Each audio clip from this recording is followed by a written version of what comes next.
The Philippines is an archipelago in the Pacific Ocean, consisting of over 7,000 islands. It sits on a subduction zone in the Ring of Fire, the geologic belt that surrounds the Pacific, and is the source of a great deal of the seismic activity experienced from Japan to Alaska to California. This geologic history has made the islands mineral-rich, but also means the inhabitants must deal with the destructive potential of earthquakes and volcanic eruptions. Of the 7,000 islands, only about 1,000 have human habitation, and most of those are around 1 square mile in size. The archipelago is split into 3 island groups: Luzon, Visayas, and Mindanao. Mindanao is the southernmost group. The Visayas are the central set, and Luzon is the northernmost, named for the largest island in the group, and in the Philippines as a whole. The island of Luzon is the most populated, and includes the capital of Manila. The earliest trace of Homo sapiens, the modern human, is approximately 47,000 years ago. They were preceded by earlier hominids, Homo luzonensis, named for where it was found near Luzon, is dated to approximately 134,000 years ago. And there is evidence that places Homo erectus on the islands as far back as 700,000 years ago. The ancestors of the modern native population had established themselves by around 3000 BCE, having migrated from Taiwan, other nearby islands, and the Asian mainland. They were Austronesian, meaning they belonged to a socio-cultural and language group spread across maritime Southeast Asia and reached as far west as Madagascar. Austronesian is the parent language of Malay or Indonesian, Taiwanese, Tagalog, and others spoken throughout islands in the South Pacific. Early settlements in the Philippines tended to stay along rivers and tended to be somewhat isolated by geography. Because of this, they did not develop an overarching political connection, instead maintaining communities via intermarriage and other kinship relations. Trade between and amongst the islands and the mainland was well established by 2000 BCE, evidenced by Philippine jade artifacts found throughout the local area, produced using techniques common to India in the Philippines. These objects, along with ideas and the people who carried them, traveled via the Maritime Jade Road, a massively extensive trade network that existed for approximately 3,000 years, until 1000 CE. The last 1,500 years of this era appear to be a time of extended peace throughout the Philippine Islands and the nearby area. This is evidenced in part by the trade itself, but it is also supported by a lack of archaeological finds of human bones that show evidence of a violent death. Such evidence, however, may simply have not yet been found. Written Philippine history begins around 900 CE. The earliest document is the Laguna copperplate inscription, which is a record of the forgiveness of a debt. By this time, the people of the archipelago had begun to organize themselves into socio-political units, called barangays. These are akin to a city-state, and could be as small as 30 people, or as large as 500. Some of these came together in confederacies, ruled by a paramount leader chosen from among the rulers of the allied polities, called datus. In areas that had greater contact with the Indian subcontinent, they called the rulers Raja. Later, in areas that had adopted Islam, they were called sultans. Society within these barangays was organized by class, with the highest being the Magino, next the freeman, the Maharlika, then finally the enslaved, the Alipin, all with subcategories to specify a person's status. The early cultures of the Philippines practiced a polytheistic animism, in which all things have a spirit that must be attended in order to maintain good fortune and avoid bad. Ancestor worship was also included in this, with the ancestors sometimes taking on the aspect of animals, and vice versa. Magic and witchcraft were widely believed to have influence, and those who practiced these could be highly respected and/or greatly feared. Filipinos were introduced to Buddhism and Hinduism sometime before the 9th century CE. The archaeological record and documents found in China and India show that some Philippine barangays and islands owed tribute to the Srivijaya Empire, a powerful Indonesian Buddhist state that controlled the maritime trade in the area between the 6th and 13th centuries. Their influence was followed by that of the Majapahit, a Hindu-Buddhist state centered on the island of Java. Both Buddhism and Hinduism influenced the existing belief systems and culture, and influence was made easier by the language connections that seem to exist between Philippines and Indian Sanskrit. Islam first arrived in the Philippines via a missionary, Makdum Karim, in 1380. He accompanied merchants and preached Sunni Islam to people in the Sulu archipelago. He is also credited with building the first mosque in the Philippines. He was followed a decade later by the Indonesian Minangkabau Prince Raja Baguinda, who also set up the Sulu Sultanate. In the early 15th century, the Chinese mariner Zhang founded Chinese Muslim communities in the Philippines. This history of the Philippines is generally organized as pre- and post-colonial. Most of the information we have on the centuries leading up to the Spanish arrival is provided through the chronicles and histories of other countries, notably China. Some of these are in passing, or only noted in trade records. Others stand out, and a bit more of their story can be told. The oldest documented barangay is Tondo, a large polity located on the Pasig River Delta in the modern Manila Bay. They were associated with the nearby Maynila, which was an independent barangay with whom they shared monopolies on trade across Southeast Asia. This trade was sufficiently important to the Chinese that under the Yongle Emperor of the Ming Dynasty, a governor was appointed to oversee it. In fact, most of the documented information we have about the Philippines in the pre-colonial era comes from records of other countries with whom the various barangay interacted. China provides the most extensive of these, but there is corroborating information from Japan, Champa, India, and others. This kingdom had declined by the early 16th century and had been overtaken by the Luzon. The Luzon were the local peoples around Tondo who took the opportunity of the conquest by Brunei to assert themselves. They were a militaristic culture who were involved in wars all over the Philippines, Indonesia, and mainland Asia, sometimes under the auspices of their state, and sometimes as individuals and groups acting as mercenaries. Another largely documented state is the Sultanate of Sulu, so called even though the society pre-existed the introduction of Islam and its political terminology. In the 12th and 13th centuries, people from the Visayas area moved into the Sulu archipelago, in the Mindanao section of the Philippine Islands. They established their state and were known to trade throughout the area, including with the people of Champa on the Indonesian peninsula, some of whom moved to Sulu. There was a short war between the Sulu and the Champa in the 12th century, after which trade was normalized again, shortly before they were overtaken by an outside power. In the 13th century, according to Chinese records, the area was under the control of the Bruneian Sultanate, along with Ma'ai and Manila. Little else is said, except that they regained their independence at some later date. They had certainly done so by the early 15th century, when its leader, Raja Baguinda, converted to Islam and was independently ruling the now Sultanate. Sometime before the 11th century, the Rajanate of Butuan emerged on the island of Mindanao. It was a mixed kingdom, with the majority of people practicing Hinduism, but the leadership practicing Buddhism. They were known for their expertise with gold and had extensive trade ties with China, as well as with the various kingdoms of the Indochina Peninsula. There were other major independent polities, of whom less is known. They had separate agreements for trade with surrounding states and different cultural influences from them. The Cabaloan barangay was greatly influenced by China and Japan. Their clothing reflected the styles of both, as did cultural norms like blackened teeth. Other polities like Marai and Palilu were trade partners with China.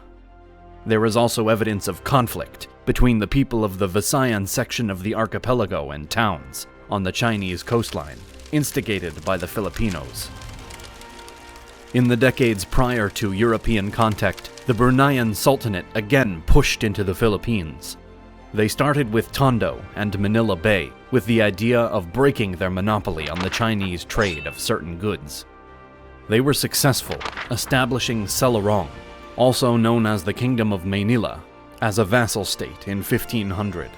Their leader, Sultan Bourke, married into the ruling family of the Sultanate of Sulu, thereby connecting those two powers. The first contact between the people of the Philippines and Europeans was in 1521, when the Spanish expedition to circumnavigate the globe, led by the Portuguese navigator Ferdinand Magellan, stopped there. They anchored off Suluan Island, in the central part of the archipelago on the 14th of March, 1521. Magellan planted the Spanish flag, calling the islands the Islas de San Lázaro. The next day, they landed at nearby Hamanhan Island, where Magellan met with the leaders of the Cebu and Limasawa peoples. Their leader, the Raja Humabon, spoke at length with Magellan, and then decided to convert to Catholicism. Spanish priests in the expedition baptized him, his wife, and many of their household. In the tradition of taking a new or additional name at one's baptism, the Raja became Carlos, in honor of King Charles I of Spain. His wife took the name Juana, in honor of the king's mother, Joanna, daughter of the Catholic monarchs, Ferdinand and Isabella. The Raja then ordered the people of the nearby islands to welcome Magellan and his men, provide them with supplies, and convert to Catholicism. His level of influence is shown by the fact most of these people followed his lead into the church. However, Datu Lapu-Lapu, one of the chiefs on the island of Mactan, refused. Very little is known about him prior to these events, except that he was Humabon's rival for influence in the area. He rejected the idea of conversion and also prevented his neighboring leader, Datu Zula, from sending gifts to Magellan. This prompted Humabon and Zula to suggest that Magellan force the issue with a personal visit, which Magellan saw as an opportunity to both show strength to and a willingness to work in an alliance with the local peoples. On the 27th of April 1521, Magellan and his force landed on Mactan and were immediately barraged with spears, rocks, and arrows. This initial attack was more demoralizing than deadly to the Spanish. Offshore, the Spanish saw this attack and shot with both muskets and crossbows, but were too far away to have an effect. Magellan's next move was to push toward the native village and set fire to some of the houses. This gave even more force behind the Mactan defense. Magellan was immobilized by a poisoned arrow to the leg, and many of his people were quickly killed. By the account of his chronicler Antonio Pigafetta, they focused on Magellan himself, which allowed a few of the Spanish to escape. Lapu-Lapu also made a point of killing all of the natives who aided the Spanish in their attack. This did not include Raja Humabon and Datu Zula. Despite their promise to fight alongside the Spanish, they stayed away. The Raja did try to ransom the body of the Portuguese navigator, but Lapu-Lapu refused any of his offers. Seeing the attitudes of his fellows, Humabon seems to have repudiated his conversion, going as far as to kill some of the Spanish soldiers who escaped the battle. The expedition continued on its way, returning to Spain the next year, having finished the first circumnavigation of the Earth. It was 4 decades before the Spanish or Portuguese again tried to take any Philippine territory.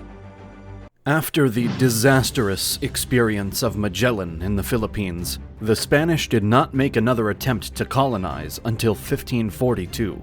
This expedition was led by Ruy López de Villalobos. He set out from Mexico with 6 ships and approximately 400 people. Against his navigator's advice, he landed in Mindanao, but far away from any of the Chinese or Malay traders they'd hoped to find. Isolated, they made repairs on their ships, but were prevented from getting back out to sea by the weather. Without supplies, they resorted to eating whatever they could find, much of which made them sick. The survivors eventually left and landed on Sarangani. They claimed the territory for Spain and named it for Charles V's son, Crown Prince Philip. Shortly after, they were greeted by a Portuguese ship with a letter from the government of the Moluccas in Indonesia, demanding to know why the Spanish were in Portuguese territory, which began a brief correspondence that consisted of the Portuguese asking the Spanish to leave, and the Spanish explaining the elements of the treaties that allowed them to colonize in the region. The Villalobos expedition tried to return to Mexico, but were still incredibly low on supplies. They were captured by the Portuguese, who jailed Villalobos and sent the remaining Spaniards on a ship back to Lisbon, to be returned to Spain from there. Finally, in November 1564, an expedition under Miguel López de Legazpi left Mexico sailing west and reached the Philippines in February of the next year. They arrived at Cebu, in the central part of the archipelago, conquering it, despite local opposition. This marks the first Spanish colony in the islands, and the beginning of a colonial hold that would last until the end of the 19th century. They expanded to the island of Panay in 1568, and came into contact with Muslim pirates who attacked the settlement. He sent conquistador Martin de Goiti to conquer Manila and Tondo. Tondo surrendered in the face of the massive naval force. Manila was taken and renamed Nueva Castilla, or New Castle, and made the capital of the Spanish East Indies, which encompassed the Philippines and all Pacific Spanish territories. Despite the official name change, it has remained Manila, though with different spellings to the modern day. The Spanish took the barangays a little at a time, conquering via force and culture. The colonies grew rapidly through settlement directly from Spain and from the Americas. Like Britain, Spain used its colonies as a place to send undesirables, and so many who came from Europe were criminals or debtors. There was also a large part of the population who came from New Spain, and they created a Mexican-Filipino subculture. The Catholic missionaries were hugely influential in this effort, as they built schools and hospitals alongside their churches. The Spanish also built presidios, or fortresses, which proved their worth to the locals when outsiders attacked. This does not mean the islanders did not push back. In 1587, a group of local Datist leaders conspired to overthrow the Spanish. They tried to involve nearby Brunei and Borneo, playing on the conflict between their Muslim population and the Catholic Spaniards. They also had promises from the Japanese, but they did not follow through. The whole plan was revealed to the Spanish via a spy. The Datists were executed, and their heads were displayed as a warning. The rest of the people involved were fined, imprisoned, or exiled. There were also external forces fighting against the Spanish. The Portuguese were a major source of conflict until the 1580 Iberian Union, which brought the kingdoms of Spain and Portugal under the same government for a few decades. Chinese pirates were a constant annoyance, but were not a serious threat. A few times the Japanese claimed prior control over the territory and asked for fealty and tribute, but this ended with a normalization of trade relations between Japan and Spain in the early 17th century. The nearby Muslim states regularly attacked Philippine Islands, both because they wanted specifically to push out the Spanish because they were Catholic, and because they wanted the territory, a desire that existed long before the Spanish arrived. The biggest external threat, however, was the Dutch. This was not solely a fight over colonial territory, as the Dutch and Spanish had long-standing conflict in Europe. The vagaries of inheritance meant that the Habsburgs, who ruled Spain, also gained control of the Netherlands in the early 16th century. The main conflict between the Dutch and their Habsburg rulers was religious. Spain and the Habsburgs were Catholic, and demanded that everyone in their territories be Catholic as well. Many of the Dutch were members of the newly emerging Protestant sects. This ongoing conflict, known as the 80 Years' War, spilled over into Southeast Asia and the Pacific, where the Dutch held Indonesia and the Spanish held the Philippines. 3 battles were fought between the Spanish and Dutch fleets, all indecisive. Ultimately, the conflict between Spain and the Netherlands was subsumed into the 30 Years' War and resolved within it. In 1599, King Philip ordered a referendum in the Philippines that would approve Spanish rule. Unsurprisingly, it passed. They could now claim to the rest of the world that their overlordship of the archipelago was legitimate in the eyes of the people who lived there. Spain used the Philippines as it did its other colonies, exploiting natural resources for the benefit of the empire, using it to reduce population pressure at home, and as a piece in the great colonial rivalry of the era. This required consistent governance across the entirety of the Spanish-held parts of the archipelago, which was established relatively quickly. The Philippines were then integrated into the Viceroyalty of New Spain, which oversaw all of the Spanish colonies in the Americas and the Pacific. Unlike their American colonies, however, the Philippines did not produce a great deal of wealth for the crown, and in fact often cost more to maintain than it contributed. This loss was deemed worth it, though, because of their strategic value, although it did mean that the maintenance, particularly of military fortifications, was not consistent. The Spanish systems of agriculture were forced into the native Filipinos, with the encomienda, or collective farm, at its center. In this system, all of the land belongs to the king. The people work it for him as well as for themselves, and they owe a portion of their crop to the crown after each harvest. For many, the focus was on cash crops, tobacco, coffee, indigo, and sugar, both for themselves and for trade. That trade, and the trade of all the goods coming out of the Philippines, was limited to Spain and Spanish holdings. In the 18th century, the Spanish Philippines were involved in more European conflicts, with the 7 Years' War. Britain took the opportunity of their opposing sides to make a run at Manila, in hopes of gaining control over what could be one of the most important trade cities in Asia. It was a logical extension of the East India Company's unofficial rule over the subcontinent, which was backed by the might of the British Empire. A British fleet sailed into Manila Bay on the 24th of September, 1762.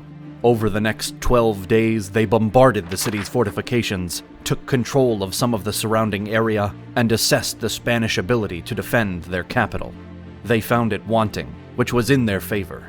On the dawn of the 6th of October, they pushed into the city with little effort. The Spanish contingent at the Royal Gate refused to surrender, and 180 of them were killed.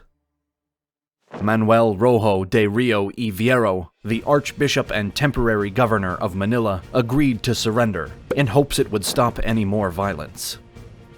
He described the aftermath of the battle as a pillage that lasted over a day, and made a point of saying that it was not only the British soldiers, but also locals who took advantage of the moment of lawlessness. It ended only with an agreement to pay a $4 million ransom, which was only partially paid. The agreement between Roja and British Lieutenant General William Draper had assured the Catholic Church and its activities would not be interfered with, that the property of the Spanish citizens of the Philippines would be respected, and they would have the same freedoms of travel and trade as did the British. In the meantime, members of the Spanish colonial administration fled the city and arranged a sort of government in exile in Pampanga under the leadership of Simón de Anda y Salazar, the head judge of the Royal Audiencia of Manila. Anda wrote to inform Archbishop Rojo that he had assumed the position of Governor General, an assumption the Archbishop refused to accept. This stopped any potential negotiation between Anda and the British, as the former refused to even talk to the latter until he was addressed as the Governor General. But the British refused to recognize him as such, because they'd already been working with Rojo. This did not stop the Audiencia from putting together an army of 10,000 to prevent the British from making any gains beyond Manila Bay. Fighting continued through the early months of 1763, past the official end of the 7 Years' War, because neither of the governments in Europe was aware of the capture of Manila, nor were the people in the Philippines aware the war had ended. But in the meantime, after the death of Archbishop Rojo in January 1764, the British and Governor General Anda agreed to an armistice. It went into effect at almost the exact time the British got word that the war was over. Their new orders explained the archipelago was to be retained by Spain. The occupation ended in the first week of April 1764. The shift to industrialism throughout the world at the turn of the 19th century made the Filipino trade in raw materials too valuable to be limited to only Spain. In 1834, Spain opened the ports to the world. At the same time, improvements in communication and transportation made it easier for people to get involved in this increased mercantilism. The communal state-owned encomienda were privatized, and private businesses were opened to cater to the new trade opportunities. A Filipino middle class emerged, as well as a wealthy one. Those who could afford to send their sons to European and American universities, these young men came home with ideas of freedom and liberty. This coincided with the wars fought in the Spanish colonies in the Americas, which were their fights for independence from the mother country. Some Filipinos fought in these wars, and like the French who fought in the American Revolution, they brought home new ideas. A Filipino national identity emerged, including both the descendants of Spanish colonists and the local indigenous peoples. This came to be opposed to recent Spanish immigrants, who took over governmental positions and sought to keep the Filipinos in a second-class position. This led to a brief revolt in Manila in 1823. By mid-century, the demonstrations for independence were common and came together in what's called the propaganda movement. The leaders of these sought basic civil rights and equal status under the law for Spanish and Filipino people, including giving the Philippines a place in the Spanish parliament and the status of a province. They sought to abolish the use of forced labor and to end the requirement that some goods only be sold to the government. Lastly, they wanted secular control over the priesthoods. The propaganda movement ended with the arrest and deportation of one of its leaders, Jose Rizal. A revolutionary movement called the Katipunan took its place.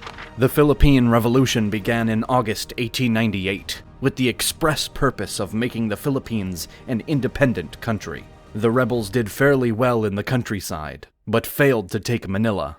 This war between Spain and its colony was combined with another war between Spain and another of its territories, Cuba.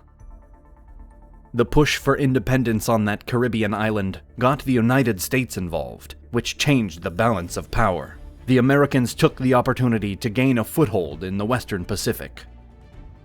With the Battle of Manila Bay on the 1st of May 1898, the Americans essentially decided the conflict between Spain and the Philippines in favor of themselves.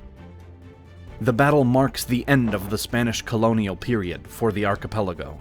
The Philippine revolutionaries, under the leadership of Emilio Aguinaldo, created a temporary government in June 1898, which oversaw the writing of a constitution and elections. The first Philippine Republic was born on the 21st of January, 1899, with Aguinaldo as president. The US, however, refused to recognize the new state. This led to a brief war, in which the US was successful. The Philippines became an unofficial territory of the United States, a status which it maintained until 1946. One element of the treaty that ended the Spanish-American War in 1898 was a $20 million payment from the United States to Spain in exchange for the Philippines. This began the American colonial period, which lasted until the archipelago was granted its independence after the Second World War. The Filipinos had initially seen the Americans as aiding them in their independence from Spain, but the Americans did not see things this way. For them, it was an opportunity, as President William McKinley put it, to uplift and civilize and Christianize them. In August 1898, the Americans established a military government at Manila. With this self-created authority, they set up local governments, including schools and courts, with the American model. While this was being set up by the Americans, the Philippine Revolutionary Government, which had formed during the Spanish-American War, held elections to seat an assembly whose purpose was to write a constitution for their new state.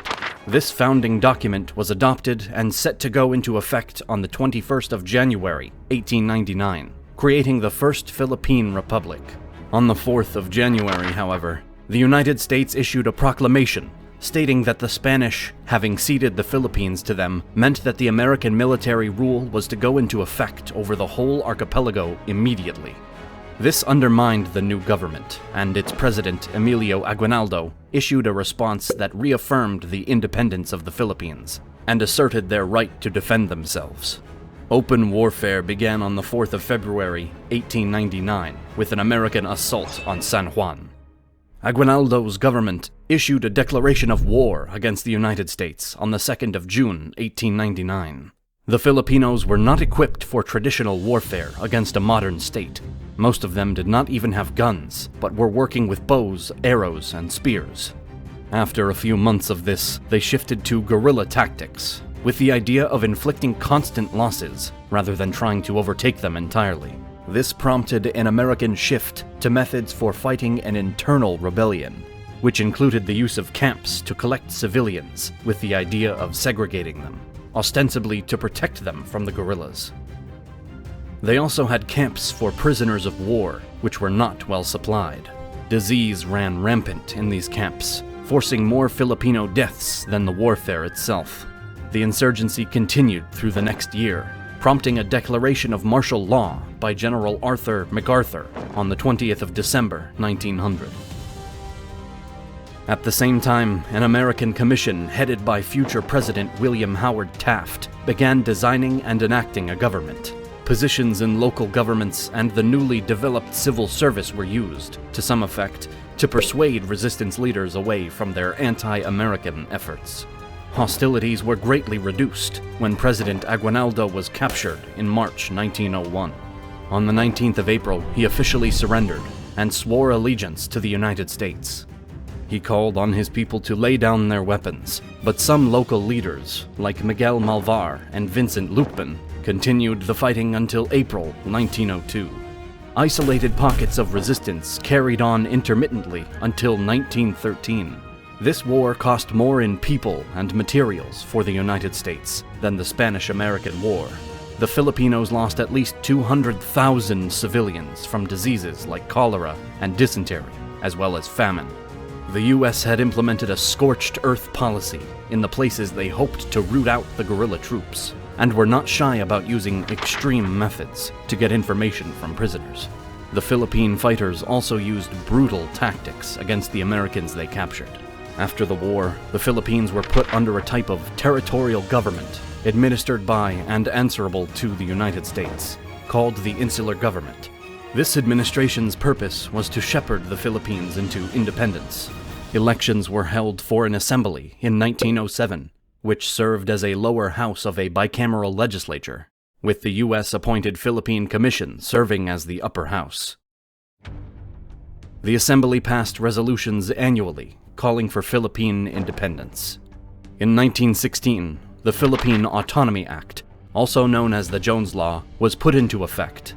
It replaced the Philippine Commission in their legislature with an elected Senate and stated unequivocally that the American policy was for Philippine independence, though without a time frame for when it would happen. Any activities around independence were put on hold during World War I. After the war, however, a Philippine delegation came to the U.S. to present their case directly in Washington. President Woodrow Wilson was sufficiently impressed to state that they were ready for independence in his farewell address in 1921, but his successors apparently disagreed. President Warren Harding sent a delegation to investigate, and it returned that they were not ready for independence, though that was widely disputed. It was not until January 1933 that the United States government allowed for a timeline for Philippine independence. This was established by the Philippine Independence Act of 1934, which gave guidelines for the writing of a constitution and establishing a commonwealth. Under this act, the Philippines would become independent on the 4th of July, following the 10th anniversary of the establishment of the Commonwealth. The new Philippine Constitution went into effect on the 15th of November, 1935, meaning the country was to be released from U.S. oversight on the 4th of July, 1946. The new government set to work with ambitious plans, many of which were left unfulfilled due to the Great Depression and the uncertainty surrounding the local political and military circumstances due to Japan's recent alliance with Germany and its ongoing invasion from China.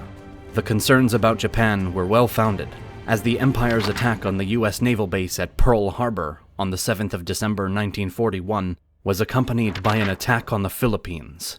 This brought the Philippines into the war, with their army being integrated into the U.S. Army forces far east. The American military in the archipelago was under the control of the General Douglas MacArthur, the son of Arthur MacArthur, who had been the military governor of the Philippines after the Spanish-American War. In order to prevent its destruction, the city of Manila was declared open, and it was taken by the Japanese on the 2nd of January 1942. Smuggled out with General MacArthur and his staff and family, the Philippine President and Vice President Manuel L. Quezon and Sergio Osmeña set up a government in exile in Washington, D.C. The Japanese set up a puppet government called the Philippine Executive Commission, whose purpose was to oversee the transition of the Philippines to an independent state. Some Filipinos saw more potential in actually gaining independence via the Japanese than via the Americans, but most were pushing back against either, in favor of genuine independence. In the initial Japanese invasion, poor preparation meant the American planes were destroyed on the ground, meaning they were not available to protect the U.S. Army and naval forces from Japanese attack. The American and Filipino soldiers were forced to retreat south as far as they could go, stopping at Corregidor Island and surrendering there. This prompted one of the most infamous events of the war, the Bataan Death March. Because of this, they had no means to transfer the 75,000 men to a camp 65 miles or 105 kilometers north, other than via a march. This was done with little thought to the prisoners' needs, including food, shelter, or medical care. Because the Japanese didn't believe in surrender, they saw no value in the men and treated them accordingly. The numbers vary widely, but it is estimated that approximately 600 Americans and as many as 15,000 Filipinos did not reach the camp. This would later be avenged by American paratroopers and special forces units, who rescued the prisoners and retook Corregidor in February 1945. The Japanese did everything they could to dehumanize the Filipinos, making for a particularly brutal occupation. Forced labor was common, including forcing women, children, and some men into slavery as comfort women for the Japanese soldiers. The actions of the occupiers prompted a fierce backlash in the form of an underground resistance movement. This resistance was organized as isolated guerrilla cells, scattered throughout the archipelago. By the end of the war, nearly 300,000 Filipinos were directly involved in guerrilla activities, with an unknown number supporting them. In October 1944, the Americans returned to the Philippines under General MacArthur. In the intervening years, the Philippine guerrillas had destroyed a great deal of the Japanese control and were able to provide intelligence and work alongside the Americans.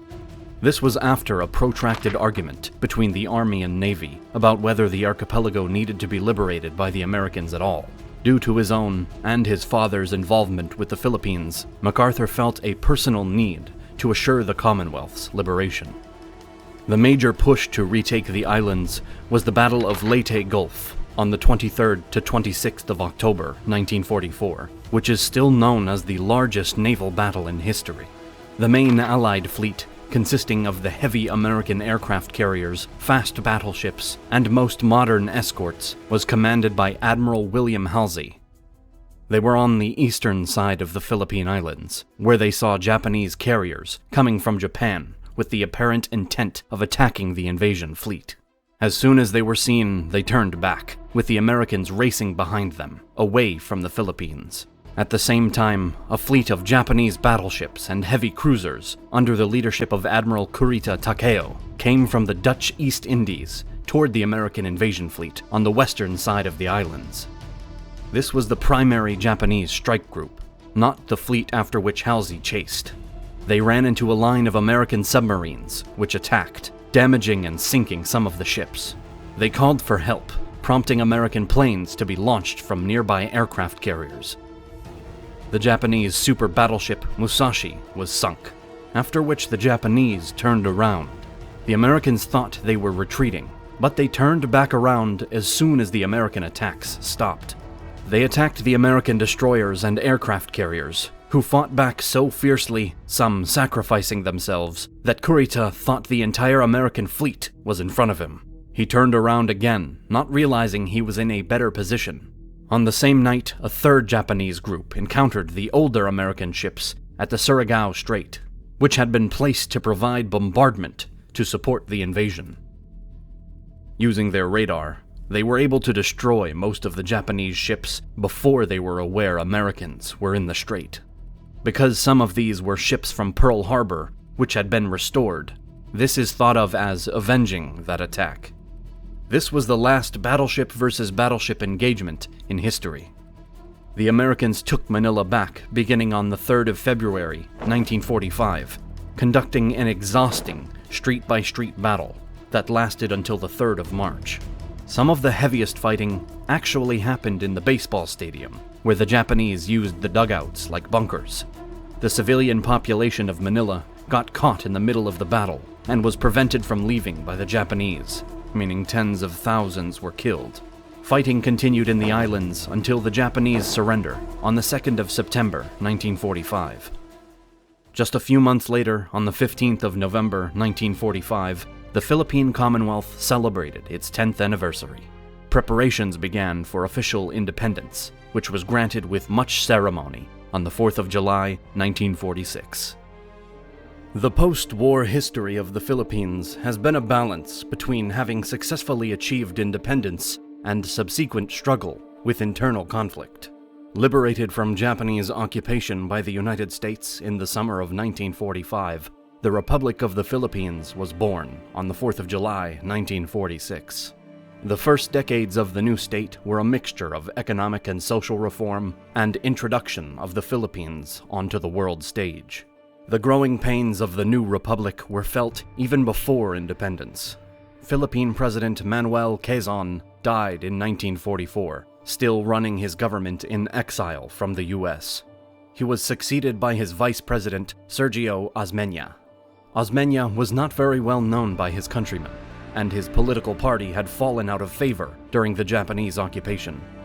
The first set of presidential elections for the new republic was held in April 1946, before they were officially independent, so there would be no lame duck period should the presidency change hands. Osmeña's opponent was Manuel Roxas, a populist who was vocally supported by General Douglas MacArthur.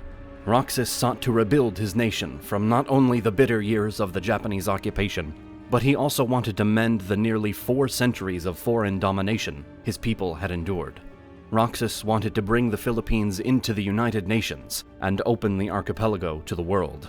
He also understood that, like so many countries around the globe after the Second World War, the rebuilding of his country relied on massive loans from the United States. His administration ensured those funds by signing 99-year lease agreements with the Americans on major military bases that had already been established. These loans also tied the Philippine and American economies tightly together. Roxas's presidency was cut short on the 15th of April 1948, when he suffered a fatal heart attack while giving a speech at Clark Air Base. His vice president, Elpidio Quirino, immediately succeeded to the presidency. Quirino oversaw many of the social reforms his predecessor had pledged to implement. This included health insurance, an old age pension system, unemployment insurance, state relief, and open labor opportunities that had not previously existed. Quirino also created agencies to help offer aid and loans to Filipinos who had been previously cut out of economic assistance. The next election was set for the year after he took office, at which point he ran for a full term of his own. His opponent was Jose Laurel, who had been president under the Japanese occupation and was considered by many to be a collaborator. The election was seen as corrupt at the time, and is considered so by many historians. But there is disagreement as to whether this truly affected the outcome, as Laurel did not take any major steps to dispute it. Quirino's presidency also saw the emergence of a communist party that opposed him and his government, openly calling for its overthrow. By the 1953 election, the US was supporting his opponent, Ramon Magsaysay, who won easily. The administration of Ramon Magsaysay has been held up as an example of honest and non-corrupt governing, to the point that his single term in office has been called the Golden Years by many Filipinos. Magsaysay championed his people on the world stage, reinforcing the concept of the Philippines as a bulwark against the spread of communism both at home and abroad. In 1954, he led the foundation of the Southeast Asia Treaty Organization, also known as the Manila Pact, which proclaimed the Philippines as an international partner in the fight against communism. Magsaysay sent members of the Philippine Army to help United Nations forces protect South Korea. He also briefly forced communist groups at home to go into exile and cease their political agitation.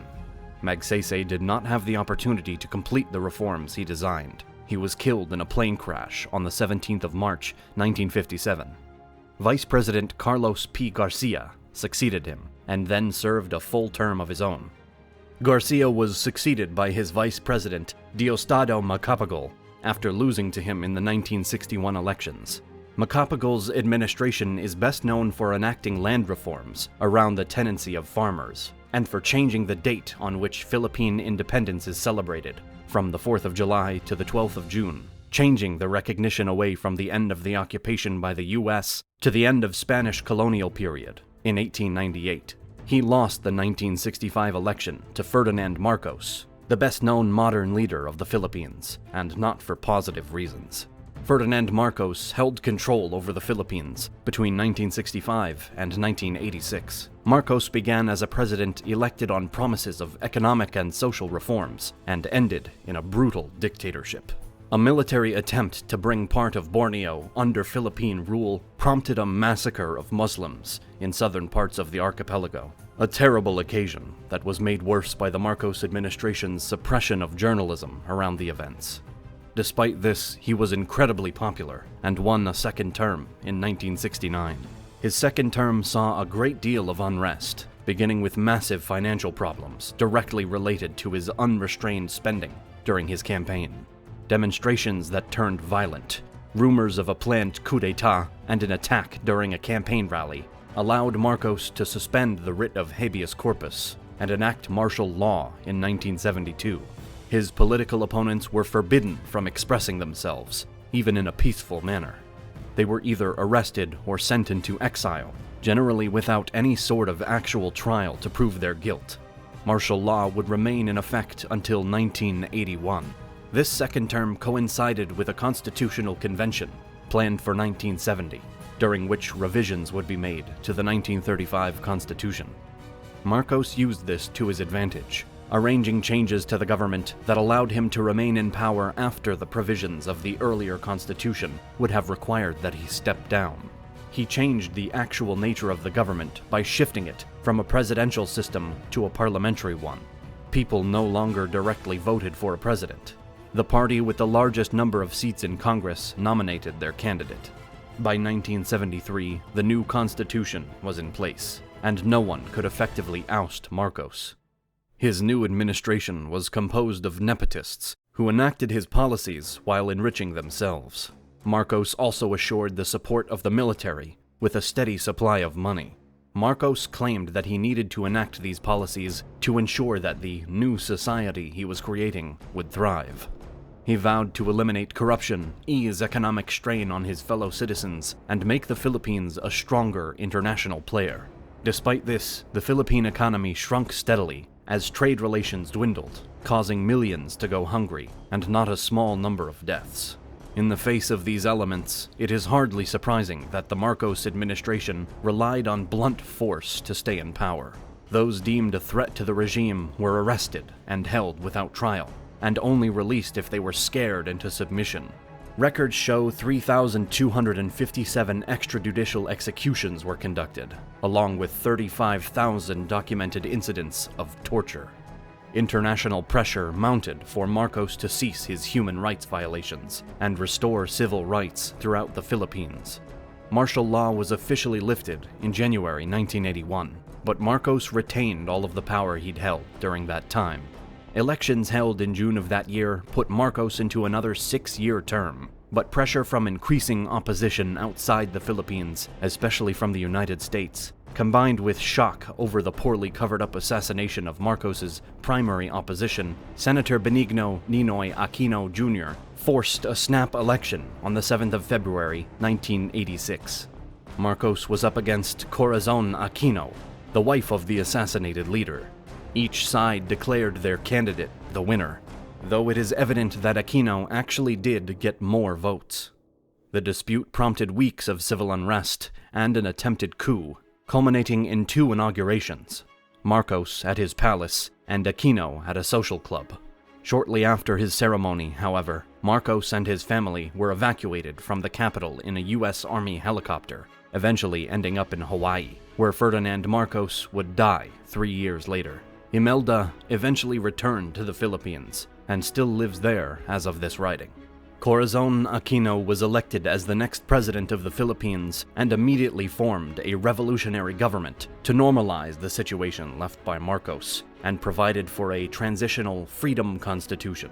This new constitution effectively crippled the powers of the president.